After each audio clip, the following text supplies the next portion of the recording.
年。但是呢，在去年呢，我有参加一个比较小型的制作，那我们就是用了另外一种比较便宜的方式。那当然，光达这个机器也是可以用租的，可是呢，它租金也是非常的高。那如果说你是想要营造一个像是一个最后达到一个3D 几何体的这种资讯的话，我觉得有个便宜的做法，就是你可以去买一个这种Kinect camera， 就有点像是那种体感的这种摄影机，它其实非常便宜。那这在电玩，比如说像 Xbox， 可能就是有使用这样的机器。那这样的摄影机呢，它里面有一个 Z-depth sensor， 所以说你也可以把它当做一个3D 的这种扫描器来用。然后呢，透过这样的扫描，你就可以知道说物件之间的距离是多少。那像这一类的这种器材呢，可能大概就是$300-400吧。那但是它的缺点就是，如果说你的那个距离是太远的话，它就是没有办法扫描到，这是它跟这个光达不一样的地方。但是呢，透过这样比较便宜的做法，他所得到的资讯还是可以让你的工作人员能够进一步的了解这个场景之间物件的关系。那这样的话，你之后的工作流程也是可以加速。好，如果说用这种比较便宜的方法的话，你所做的就是你把这个摄影机上下这样子动，然后来复制一个3D 的场景。那有这样的3D 场景的话，你之后要做这个摄影机追踪也会比较简单。所以它就算说它并没有像光达的效果这么好，可是呢还是比光是仰赖照片的效果好。I even know that Intel is working on a technologies where they'll be able to put these depth cameras right inside your mobile phones. So maybe in a couple of years' time, you'll be able to snap photographs from your phones that will measure the distance. And by doing so, we will also be able to do 3D scanning of the set pretty much from your mobile phones. 好，我知道 Intel 现在也有在开发一个新的科技，就是把这样的摄影机放在手机当中。那也许说不出几年，我们可以透过手机就来照相，然后这个照相呢是可以让我们测定物件之间的距离，就等于说是把手机变成一个3D 的这种扫描器。那我们以后也许甚至是用手机，我们就可以来扫描这个场景。Okay, and before we make a break, I want to show you one last video that shows how some of this technology we discussed up until now, like the green screen, the laser, and tracking and so on, were applied and utilized on set for The Hobbit. You recognize some of these technologies that I've been using, and you can see how much of real set there was there, and it really wasn't much. And you can see the final results is pretty much 80% of computer graphics being added on top. So this was the only thing that it was real. For the set, the only thing that they built was that little portion of the stairs where the Hobbit was standing. Everything else was computer generated, and it looked amazing because once you're in a computer, you don't have a limitation of scale anymore. You can add pretty much anything that you want. That's the final result of Rivendell. 好，在我们休息之前呢，我再给各位看一段影片。那这段影片当中就有我们刚才讲到了各种科技，比如说像是绿幕啊，或者是说追踪啊，然后把不同的这个图层组合起来的效果是如何。那这边呢，我们看到的是哈比人的这个场景。好，上面有一些科技，大概各位也都已经知道。我们看到这个场景呢，其实它的东西不多，唯一真正有的就是这个哈比人要走的这个楼梯，其他呢，最后这个效果呢，大概有80%都是CG 制作出来的。那但是透过如果说是透过 CG 透过电脑来做的话，当然它的好处就是它的这个规模是不会受到限制。Thank you. So before we go ahead and start talking about other technology, I actually want to pause these. I don't want you to be distracted by it. I have videos everywhere. Hold on.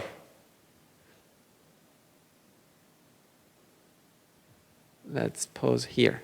So before we take a break, I wanted to ask you if you have any questions. I think this is a good point where we can take a break now, because I don't want to overwhelm you with information and stuff.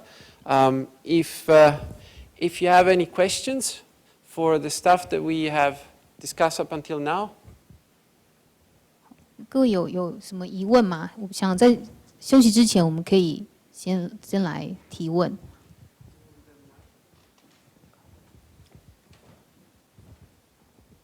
不好意思，我想问一下老师，就是刚才有讲到我们可以复制现场的光源资讯到电脑里面嘛？那因为那是不是比方说是不是可以复制别的场景？我想知道他们在国外拍，比方说在别的场景的光线的资讯要在转移到棚内的时候，他们的那个光是直接由摄影师的视觉去判断说光要怎么打。还是就是比方说那个卡农的最后一场戏，在船上拍，他们是要做一个就是那个演员在船上海边船要开走的戏，可是就是在现场的光源跟那个最后面3D 合成的光源合不大起来。对，那我想问说就是是不是摄影师在现场拍的时候，他们比方说在这边要复制一个在海边夕阳的戏？他们的那个光是直接由摄影师的视觉去判断下灯，还是说他们有相关的技术去复制别的场景的光源？然后第二个问题是，我想问一下，就是因为在绿幕里面，那个为了要让绿幕的视觉更好，所以它那个光线是不是会被限制？那被限制的结果是不是等于是说？现场的氛围是不是打在演员身上的光就会比较会被限制？我是想问这样。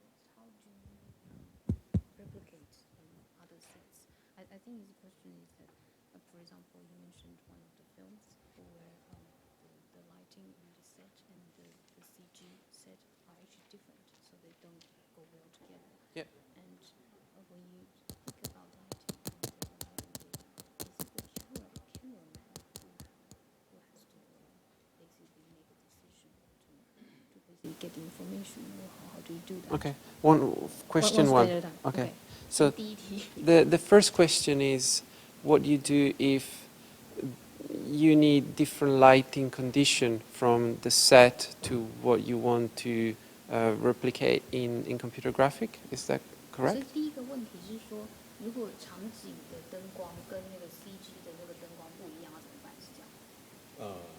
要怎么把场景灯光可以打到跟 CG 的灯光是一样的？哦，对对对。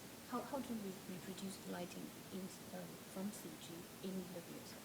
Ah, that's a good question. Let me think, because maybe I have something here, but I'll tell you.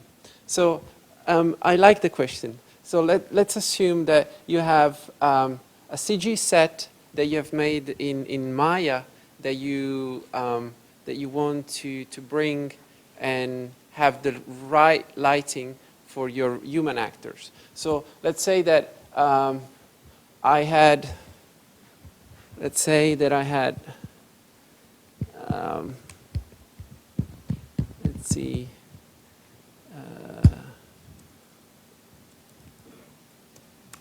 no.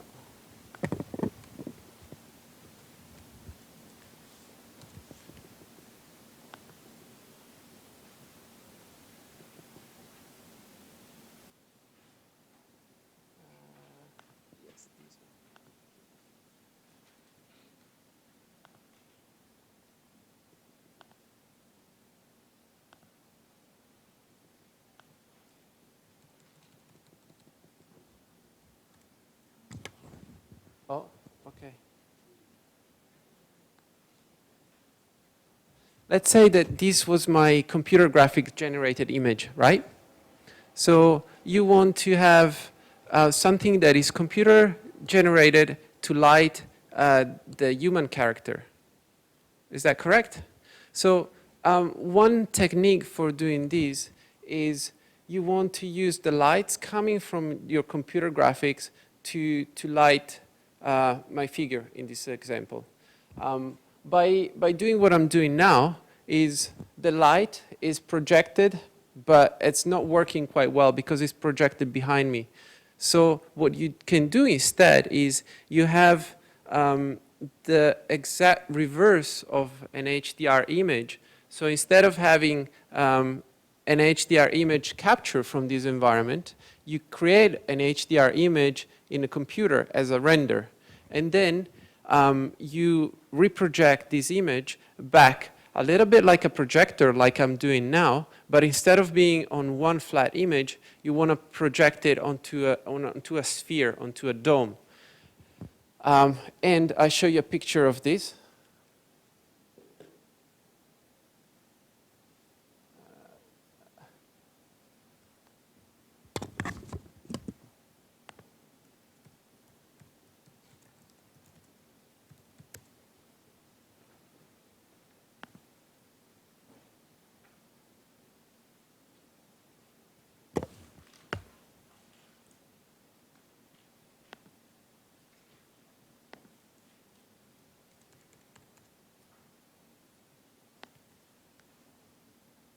So I went to UCLA in Pasadena, and I visit this center. The person that invented this technology is named Paul de Bevec. And what he has done is basically what I was describing you. You create 3D images or even take a shooting from somewhere else, and you make sure that is filmed at 360 degrees. And then you have an array. This is an array of lights, and these lights have RGB. So it's very similar to have an array of projectors like the one that we have at the back.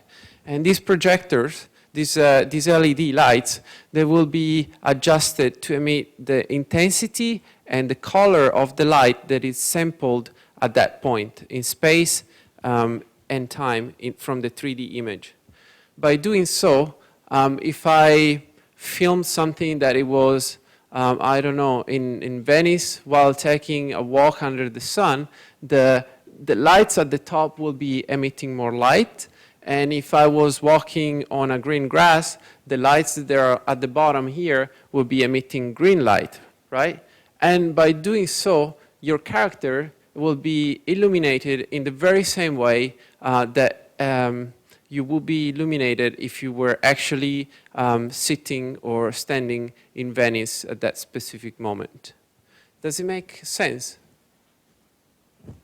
So it's a very cool technology, and it's a very interesting question. It's the exact opposite of what we were doing before, capturing the light inside the computer, and now we have the light inside the computer, which needs to be passed outside again.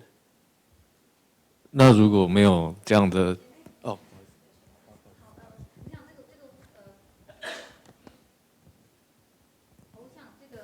问题非常有趣哦。假如说，比如说我们现在用 Maya 这个软体，我们做了一个CG 这样的场景，那我们这个光要怎么样把它复制在一个这种实拍的场景当中？比如说你实拍的时候有一个真人的演员，那假设说刚刚有一个这个海滩的照片，假设说它是一个 CG 的这个影像好了，然后我们这边呢要把这个光打在这个真实的人物上面，那我们要怎么做？有一种，如果说我站在这里的话，我是真人的演员，然后这个光如果是打在我后面的话，它的这个效果其实是比较不好的。那我们如果说用 HDRI 来做的话，我们可以把这个影像呢再输入电脑当中，然后再来进行算图，然后之后把这个东西投射在一个球体上。那像刚才有一个这个照片，这个是我之前去 UCLA 造访的时候所看到一个技术。那这个技术的发明人叫做Paul de Bevec。那他这个就等于说是他比如说有一个3D 的这种影像，或者是说一个其他的图，然后你把这个图呢变成一个360度的这种做法，然后在这旁边呢有一些光阵列，那当中呢有像是 RGB， 它这其实就跟我们后面这个投影机有一点类似的这种技术，然后这个360度的这个地方呢有很多的 LED， 它的颜色还有它的光线的强度都会改变。那比如说我今天比如说我的这个场景是在威尼斯的阳光之下散步的话，那我上面的这个 LED 的这个灯光它就会变得比较强，因为它要去复制这个阳光的这种概念。可是如果说我今天是比如说在一个草地上散步的话，那我下面的这个 LED 的灯它就会变成绿色。那所以这个时候呢，我这个人物的这个光线。就等于说我是会受到这个场景当中的这种光线的影响，所以这样的做法跟我们刚才讲的这个原本用 HDRI 的这种做法是完全相反过来的。So I have a video later on to show you as part of this class, but I wanted to show you this one because it's exactly the question you asked, and also obviously this technology. It's part of research and development done, and it's very expensive. They use it on Spider-Man 2 and so on. But if you were to replicate this, given the technology that we have these days, LED lights are very cheap to buy. What you will have to do is to talk with an engineer and find out a way to control the brightness and the color of arrays of LED lights based on sampling of an image. Once you have done that, you'll be able to have your lighting set, which you can control from a computer just by providing an IBL, an image. In that way, you'll be able to light up your subject with the very same color and shades that were coming from your whichever HDR image that you like to use. 好，这边呢，我想要给您看这个影片，因为这跟您刚才问的这个问题有关哦。那这个也是这个研发部门在做的这个工作。那当然，这种技术呢，可能它的成本非常高。比如说像这个蜘蛛人的第2集就有用到类似的技术，但是就目前来讲的话，如果说我们用 LED 的灯的话 ，LED 其实它的成本非常低。那您所要做的就是可能跟工程师谈一谈，我们要怎么样来控制这个 LED 灯的强度，还有它的颜色。然后这个在这个控制的方面呢，则是根据你可能图片当中，也许说你有一个图片当做样本，然后就是根据这个样本来控制这个颜色或强度。那这个时候呢，你的这个场景当中的灯光就可以用電腦来控制。Cool. Was there a second question? And I'll reply quickly now because. The second question is in a green screen, because of the effect that you want to achieve. Sometimes the lighting is actually restricted, and that would also affect the mood that you want to convey, isn't it? So can you talk about the constraints and its effect on the mood? Can you elaborate that? 您第2个问题可以再进一步的说明，因为您刚才是讲到说这个因为绿幕的这个灯光，因为它想要达到效果，所以它的这个灯光其实是受限的。然后这受限的话，它对于你想要呈现的这个感觉可能会受到影响。所以您想要问的问题会不会受到影响？会不会受到影响 ？Would the restriction affect the mood that you want to convey in a green screen setting?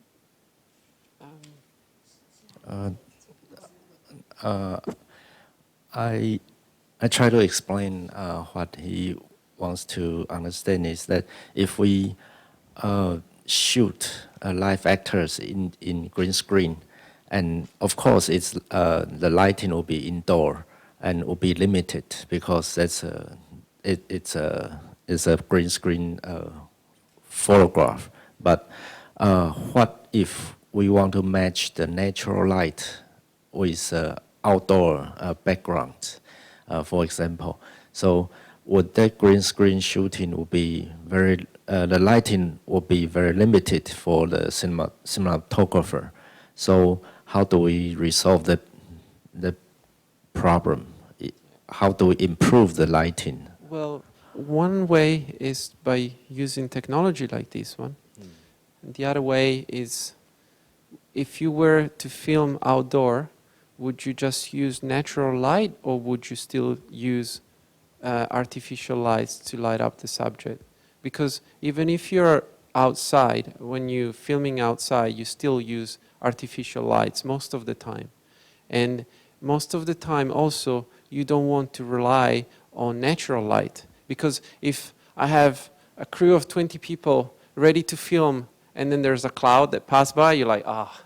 And then maybe the condition change. Or if you want to film a sunset, you only have like 5 minutes to film the sunset, and then you have to wait until tomorrow. So natural light, it's very visual pleasing because it's what humans perceive as good and correct. But from a technical point of view, if you want to film a sunset sequence, and you only have a very short amount of time, so it's preferable for a filming crew to have that kind of lighting condition replicated with artificial light, so that you can film a sunset for, let's say, entire day. So I hope that kind of answers the question. So from the photographer's point of view, how does he simulate or imagine the light that he wants in green screen? So does he needs he needs to shoot outdoor background plate first, and then he comes to indoor and try to simulate the light indoor. Yes. I think that's a very good suggestion. This is what I would do. I would film the background first, and then look at the background, and on the background maybe put a reference. This is why we have the chrome sphere and the gray sphere that were before, because it gives a better understanding of the lighting condition. And then once you are filming indoor on the green set, you can try to match the same light direction so that it will be more integrated. Okay. 应该有回答一部分哈。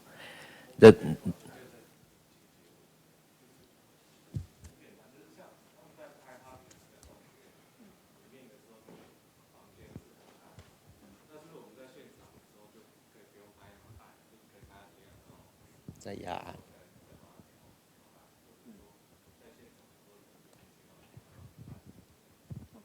Another question is the Hobbit, the cave. The rooms are all very dark. Does it mean that when you're shooting live, the rooms already have to be that dark? Can you adjust afterwards? We normally adjust afterward to bring it down, because otherwise you get a lot of grain. We don't want to have too much grain on.